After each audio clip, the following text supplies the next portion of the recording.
حضرت ابوبکر صدیق جب حضرت بلال حبشی کو خرید کے لائے تو آپ صلی اللہ علیہ وآلہ وسلم نے حضرت ابوبکر صدیق سے کہا، ابوبکر کاش تم بلال کو آزاد کرانے کے لیے تھوڑے سے پیسے میرے سے ہی لے لیتے۔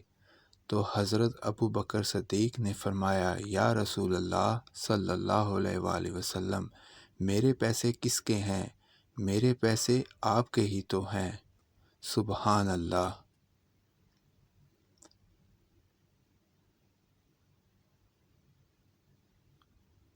حضرت بلال وہ واحد ہستی ہیں جو جنت میں آپ صلی اللہ علیہ وآلہ وسلم سے بھی پہلے جائیں گے، کیونکہ آپ صلی اللہ علیہ وآلہ وسلم جس اونٹنی پر سوار ہو کر جنت میں داخل ہوں گے اس کی لگام حضرت بلال کے ہاتھ میں ہوگی۔ رسول اللہ صلی اللہ علیہ وآلہ وسلم نے حضرت بلال رضی اللہ عنہ کو کانوں میں انگلیاں ڈالنے کا حکم دیا اور فرمایا، اس سے تمہاری آواز بلند ہو جائے گی۔